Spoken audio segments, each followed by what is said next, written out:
Welcome everyone to today's video. And this week what I'd like to talk about is something I've been reflecting on over the last few days, is something that I hear a lot, which is this idea or this phrase,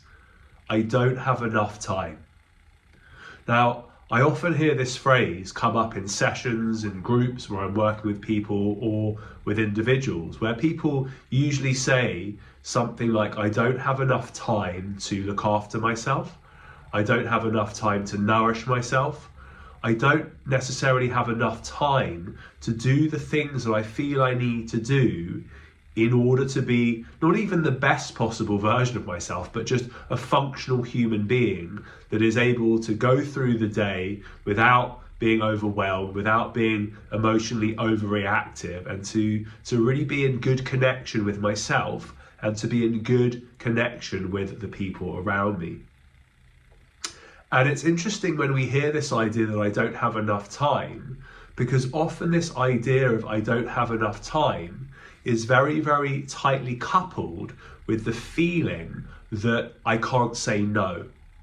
So this idea that I don't have enough time tends to go hand in hand with a feeling of having a lot of responsibilities and valuing all of those responsibilities equally. And as a result of saying yes to all of the things that we apparently need to do every day, there is a diminishing return on the amount of time that we have available to do things like sleep, to eat at regular times, to nourish ourselves maybe with a bath, or simply to do nothing for a few minutes, to sit down and have a cup of tea, maybe to do some meditation, maybe to do some yoga practice, maybe to just take care of ourselves in any way. So as a result of being very, very attached to the idea that I have lots of things to do, and being very, very attached to the idea that the way for me to function in the world is to say yes to as many things as possible and try to get through those things as fast as possible to hopefully then get to a space in time where I have enough time perhaps in that moment to nurture myself. But the reality is that yoga says that unfortunately, if we continue to perpetuate patterns or what are known as samskāras, and those patterns continually take us towards busyness, continually being busy, continually saying yes to everything and everyone around us, we become imbued, we become overtaken by that need to say yes all the time. And we find it really, really hard to access a calm, gentle, yet firm no within us. So when we start practicing using the word no in a kind and compassionate way in order to create space, in order to create time mentally, physically for us to look after ourselves, it may feel really quite difficult at first.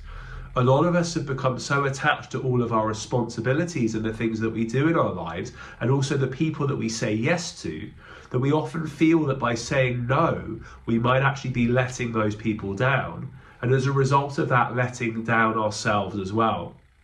And sadly, in this modern era, this is also coupled with the fact that the expectations of society, expectations on what we might call productivity in our lives are so great that we are given examples through narratives in the media, social media, through culture and so forth, that unless we are busy all the time, then we are not using our time productively, and therefore we are not productive and functional human beings.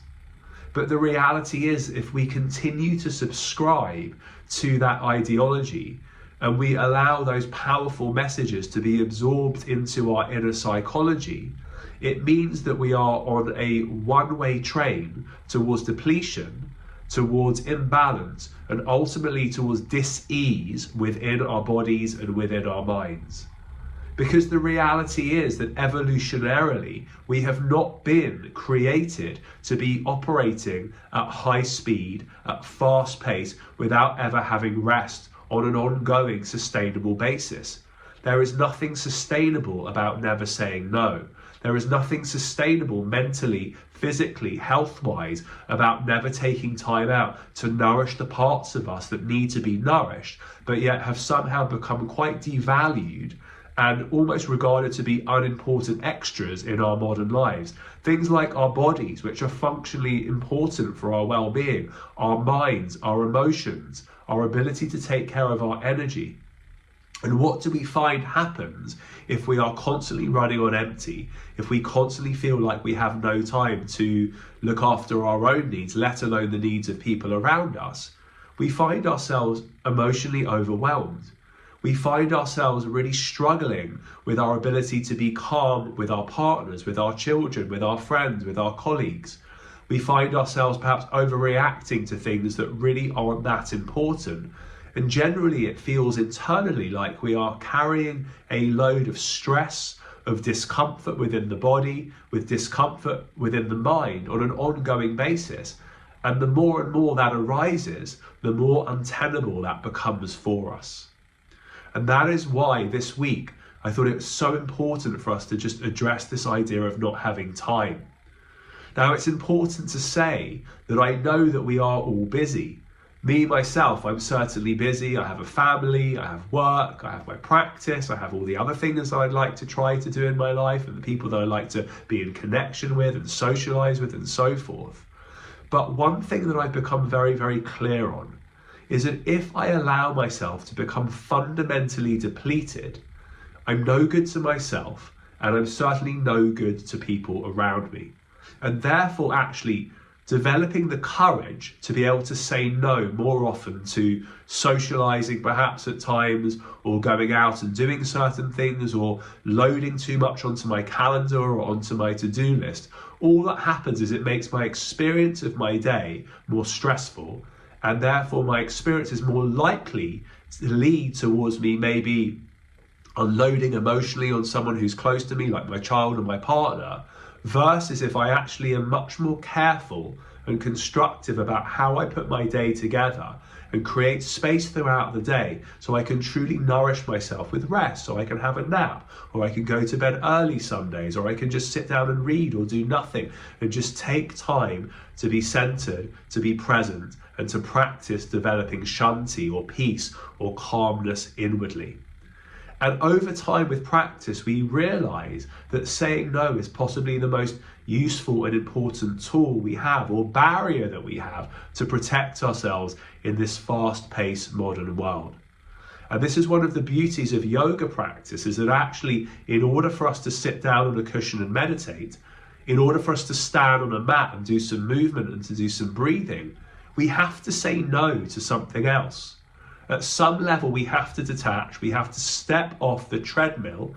or the hamster wheel of life that we have created for ourselves in order to actually give ourselves the 5, 10 or 15 or 20 minutes that we need to do that practice. And when we're doing that practice, we're practicing slowing down. We're practicing being in the moment. We're practicing creating an inner feeling, a bhava of shanti, of peace, of stability, of sthira, of sukham, something more pleasant, something more ease-filled. So that then when we go back into our daily lives, we are slightly more balanced, slightly more rejuvenated, slightly more restored.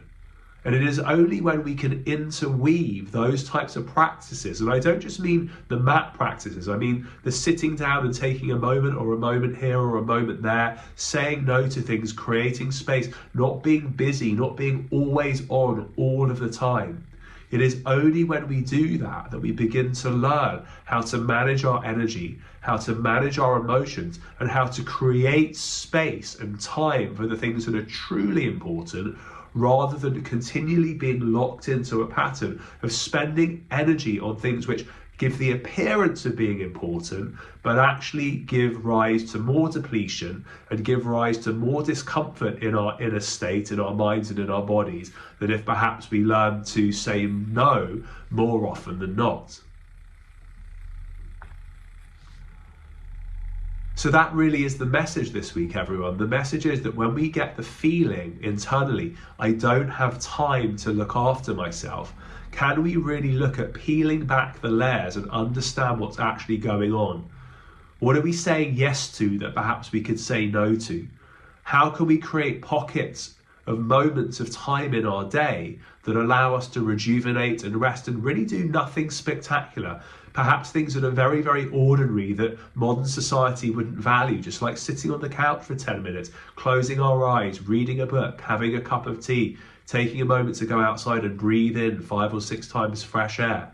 All of these things, when introduced regularly and consistently in our lives, can help us to practice creating space to give ourselves time to truly look after ourselves. So as always, I hope you found this video useful, and I look forward to seeing you again very soon. Thank you.